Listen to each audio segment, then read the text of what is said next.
শুরু করতে চলেছি পুরাণের একটি আখ্যান, মীরা ও রাধা।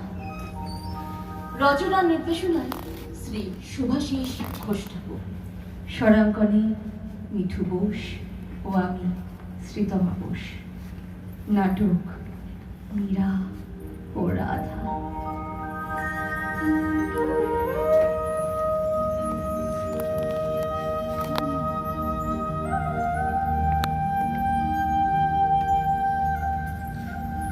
চিতরের রাজপ্রাসাদের ঐশ্বর্য ছেড়ে কৃষ্ণ প্রেমে পাগলিনী মীরা, আজ তবে তুমি এই পথের ধুলা। কৃষ্ণ লীলা ভূমিয়ে বৃন্দাবনে আসা যে মীরার অদৃষ্ট লিখন, কিন্তু তুমি সাজের বিষণ্ণ আধারে একাকিনী রাধা, কেন বসে এই নিধুবনে? এ তুলসী বনের প্রতিটি গাছ গোপবালা হয়ে সাক্ষী, কৃষ্ণের সঙ্গে আমার প্রেম ও আসঙ্গের। তীব্র সে প্রেমের স্মৃতিতেই রাধা ফিরে ফিরে আসি হে বৃন্দাবন, এ যমুনা তীর, ওই রূপালী গ্রাম, এই নিধুবনে। কি সৌভাগ্যবতী তুমি রাধা, কৃষ্ণকে পেয়েছ, তার প্রেমকে পেয়েছ তুমি তোমার জীবনে। আমি তো এক পলক তাকে দর্শনের আকাঙ্ক্ষাতেই পাগলিনী পাড়া। প্রেমিক কৃষ্ণকে আমি পেয়েছি তার বৃন্দাবনবাসীর স্বল্প পরিসরে, কিন্তু তুমি, মাঝে মাঝে মনে হয় মীরা যতটা তার কৃষ্ণকে পেয়েছে, হয়তো রাধা তা পায়নি। তোমার মতো সাক্ষাতে নয়, হয়তো পেয়েছি অলক্ষে। রাজাজ্ঞা, বিষ পানে দিতে হবে প্রাণ। পান পাত্র এলো, সে বিষের রং ঘন নীল, যেন স্বয়ং কৃষ্ণকে দেখলাম। তার নাম জপে পান করলাম সে হলহল। অত্যাশ্চর্য ঘটনা, মৃত্যু ঘটল না আমার। জানি অলক্ষিত ছিলেন স্বয়ং তিনি, প্রকটে নন, কিন্তু প্রচ্ছন্নে কৃষ্ণ থেকেছেন সদা তোমারই সাথে। হে ভাবি, কেবল আমি নয়, অপর পুরুষের উপস্থিতি অনুমান করে উন্মুক্ত তরবারি হাতে শয়ন কক্ষে রাজা ভোজের প্রবেশ। দেখলেন আমি আছি নির্জনে, কেবল কৃষ্ণ মূর্তিতে বিভোর। যেভাবে প্রহ্লাদ সহ সকল প্রিয়জনকে রক্ষায় সচেষ্ট ছিলেন, সেভাবেই তোমাকেও কৃষ্ণ রক্ষা করেছেন বারংবার। তাই তো কৃষ্ণ পূজার সময় মন্দিরে আমায় হত্যার ষড়যন্ত্রে পাঠানো বিষাক্ত সর্পের ছবি পরিণত হয়েছে সুগন্ধিত চন্দন চর্চিত পুষ্পমালার সাজিতে। রাজাজ্ঞায় শরীর সমাধিতে দিতে গেছি প্রাণ, তবু জীবন যায়নি চলে। নদীর গভীর অতল থেকে তুলে ধরেছেন শ্রীকৃষ্ণ ইয়ে নশ্বর শরীর আমার। রাধার কৃষ্ণকে পাওয়া আর মীরার না পাওয়া, তবে আসলে কোনটা সত্য? আমার পাওয়ার মাঝেও আছে আসলে না পাওয়া। তোমার না পাওয়ার মাঝেও হয়তো অনেক বেশি, তবুও তাকেই পাওয়া। তবু রাধা, রাধাই কৃষ্ণের লাদিনী শক্তি, প্রেমের প্রকাশিত রূপ। আমি নই। রাধার তুলনায় মীরা অতি তুচ্ছ, নগণ্য, অকিঞ্চিৎকর। মীরা, তুমি আপন স্বাতন্ত্র্যে উজ্জ্বল। রাধা সশরীরে কামনা করেছে কৃষ্ণকে। তুমি চেয়েছ কেবল এক পলকের দর্শন তাঁর। আমি মূর্ত কৃষ্ণকে পেয়েও বিচ্ছেদে অপূর্ণ। তুমি মূর্তির মাঝেও প্রাণ প্রতিষ্ঠা করে সেই কৃষ্ণকে নিয়েই সম্পূর্ণ। আমারটা অন্ধ প্রেম মীরা, তোমারটা আত্মনিবেদন পূজা। এক জন্মে আমি ছিলাম তোমার সখী ললিতা। কৃষ্ণ ভেবে পাগল হলেও আমি তো পাইনি তাকে। না পেয়ে প্রাণ বিসর্জন দিয়েছিলাম আত্মাহুতিতে। দাবরী, তুমি ছিলে কৃষ্ণ সখা সুবলের স্ত্রী। কৃষ্ণের হাজার অনুরোধেও অবগুণ্ঠন সরিয়ে মুখ না দেখানোই রুষ্ট কৃষ্ণের অভিশাপ।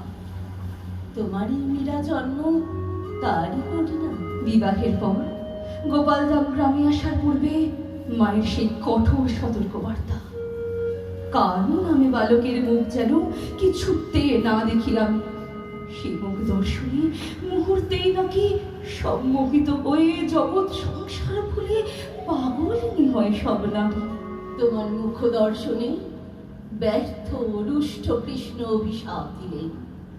এক জন্মে তার মুখ এক পলক দর্শনের জন্য উন্মাদিনী হবে তুমি, তবু পাবে না তার দেখা। সেই তুমি এ জন্মের মীরা।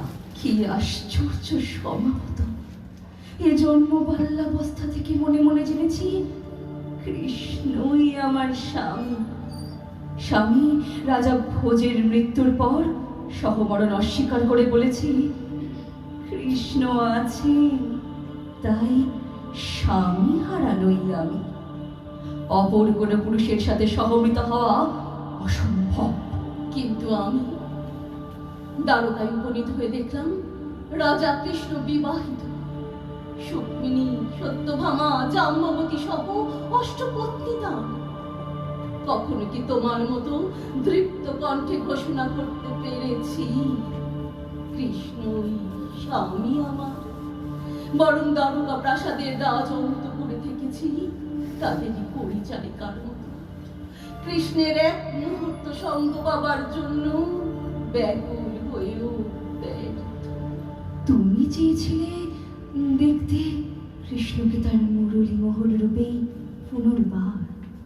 সেই ইচ্ছা তো তিনি পূর্ণ করেছিলেন। তো চোখের সামনে তার রাধার মৃত্যুকে মেনে নিয়েছিলেন তিনি।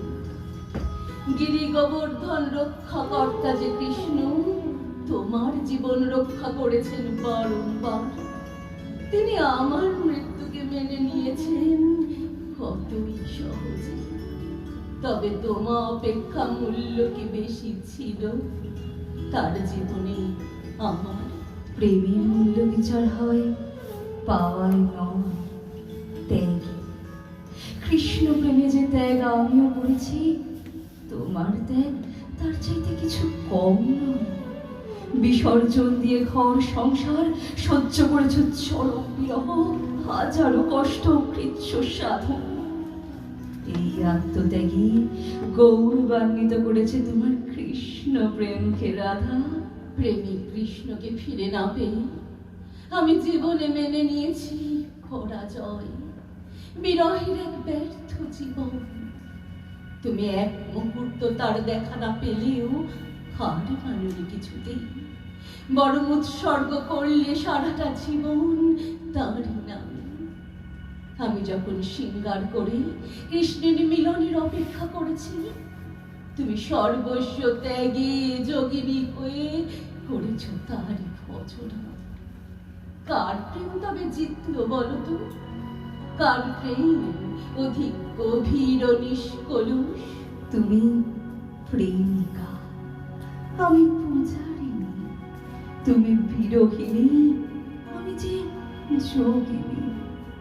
তুমি হতে চেয়েছ মুরলীমোহন কৃষ্ণের উষ্ট স্পর্শ বাঁশি, আমি চেয়েছি নিজেকে তার পায়ের মঞ্জিল রূপে নিবেদন করতে।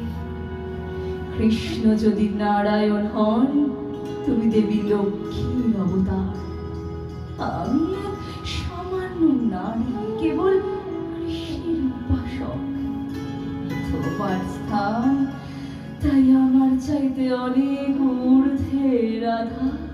আমি সশরীরে প্রেমিক কৃষ্ণকে ফিরে পেতে নেমেছি পথে। তুমি কৃষ্ণ নামকে সম্বল করে ভজনায় নেমেছ ধুলা।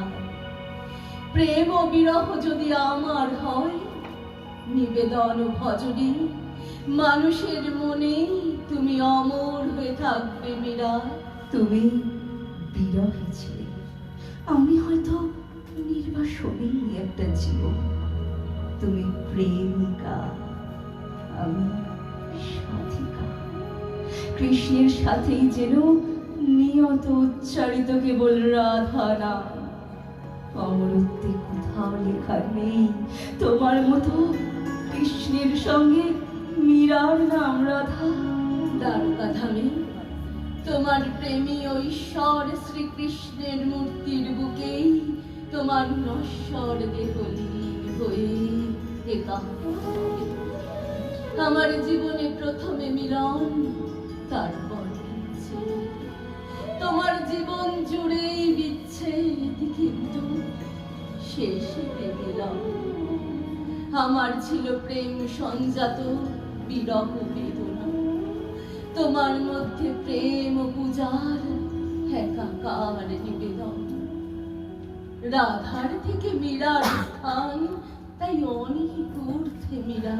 যে ব্যাখ্যায় করো, একটা স্তরে রাধা ও মীরা দুজনে এক, দুজনে সেই এক কৃষ্ণ প্রেমেরই পিয়াসী। জয় শ্রীকৃষ্ণ, জয় শ্রী রাধা কৃষ্ণ।